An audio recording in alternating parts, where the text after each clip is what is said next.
ओम नमः शिवाय. साधना प्रभामध्ये तुमचे खूप खूप स्वागत. गुढीपाडव्याच्या व हिंदू नववर्षाच्या तुम्हा सर्वांना खूप खूप शुभेच्छा. 19 मार्च 2026 गुरुवारी या दिवशी चैत्र शुद्ध प्रतिपदा तिथी आलेली आहे. या दिवशी गुढीपाडवा तर आहेच, तसेच या दिवसापासून देवी नवरात्र व राम नवरात्राची सुरुवात होत आहे.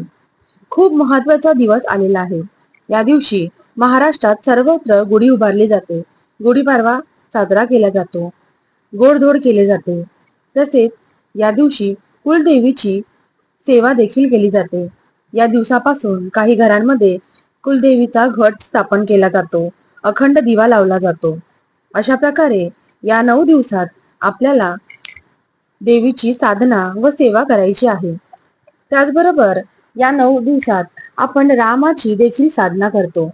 श्रीरामाची साधना आणि श्रीरामाचे स्तोत्र पठण, रामायणाचे पठण या नवरात्रीत केले जाते.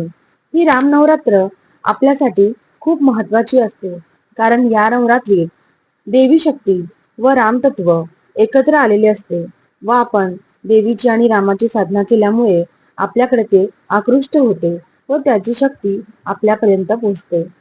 तर भगवान श्रीराम म्हणजेच भगवान विष्णूंचा 7वा अवतार राजा दशरथ व माता कौसल्या यांच्या पोटी अयोध्येमध्ये चैत्र शुद्ध नवमीला ते जन्माला आले.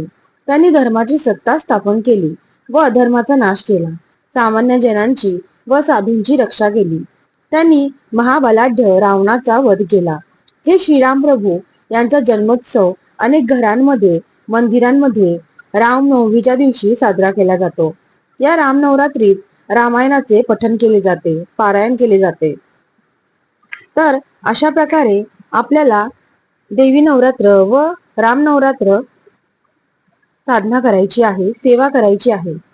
तर या रामनवरात्रीत रामरक्षा हे जे प्रभावी स्तोत्र आहे, या स्तोत्राचे देखील आपण पठण करू शकतो. त्याचबरोबर या नवरात्रीत आपण हे स्तोत्र सिद्ध देखील करू शकतो. तर आपल्याला हे रामरक्षा स्तोत्र पठण केल्याने आपल्यावरती श्रीरामांची नेहमी कृपा होते व ते आपली रक्षा करतात. म्हणून हे रामरक्षा स्तोत्र सिद्ध करायचे असेल तर चैत्र शुद्ध प्रतिपदेपासून ते रामनवमी पर्यंत जसे जमेल त्यावेळी आपण पठण करायचे आहे. तर हे पठण करण्यासाठी देवासमोर बसावे, दिवा लावावा, आसन घ्यावे. त्यानंतर प्रथम श्री गणेशाला वंदन करावे. श्री रामरक्षा स्तोत्राचा आपण किती वेळा व कशा प्रकारे पाठ करणार आहोत याचा संकल्प घ्यावा व रामरक्षा स्तोत्र पठण करावे. हे रामरक्षा स्तोत्र पहिल्यापासून ते 10व्या ओवीपर्यंत म्हणजे एताम राम बलोपेताम रक्षान्या सुकृती पटेल सचिरायू सुखी पुत्री विजयी विनयी भवे या स्तोत्रापर्यंत म्हणजे या ओवीपर्यंत आपल्याला 10 वेळा पठण करायचे आहे व 11व्या वेळी आपण संपूर्ण रामरक्षा स्तोत्र पठण करायचे आहे. कोणी हे रामरक्षा स्तोत्र 9 वेळा, कोणी 11 वेळा तर कोणी 13 वेळा पठण करते. तर तुम्हाला जे योग्य वाटते तेवढ्या वेळा तुम्ही हे पठण करावं. श्रीराम आपल्या बरोबर असतातच.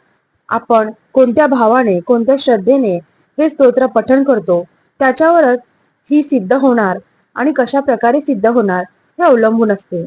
तर ज्यांना ही रामरक्षा सिद्ध करायची आहे त्यांनी अशा प्रकारे या रामरक्षा स्तोत्राचे पठण करावे व श्रीरामांची कृपा घ्यावी.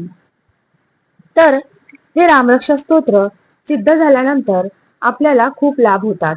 नकारात्मक शक्तींपासून आपली रक्षा होते. श्रीराम नेहमी आपल्या सोबत असतात आणि हे रामरक्षेचे पाणी सिद्ध केल्यानंतर आपण जर कोणत्या आजारी व्यक्तीला वगैरे प्यायला दिले तर ते त्या आजारपणातून बरे होण्यास लवकर मदत होते. अशा प्रकारे ही रामरक्षा खूप प्रभावी आहे.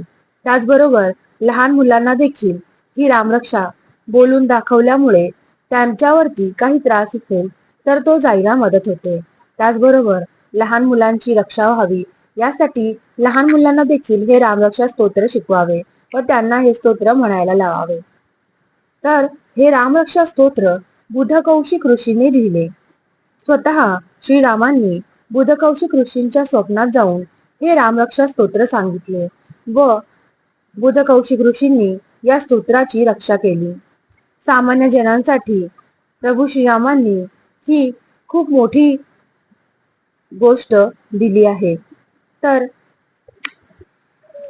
अशा प्रकारे आपण या चैत्र नवरात्रीत देवी मातेची व श्रीरामांची साधना, सेवा आणि पूजा करायची आहे. तर याची झालेली साधना मी श्रीरामांचरणी अर्पण करते आणि या साधनेला पूर्णाहुती देते. जय श्रीराम. ओम नमः शिवाय. परमहंस सद्गुरु स्वामी मकरंदनाथाय नमः. व्हिडिओ आवडल्यास लाईक करा, शेअर करा, सबस्क्राईब करा, कमेंट देखील करा. भेटूया नवीन व्हिडिओ सोबत.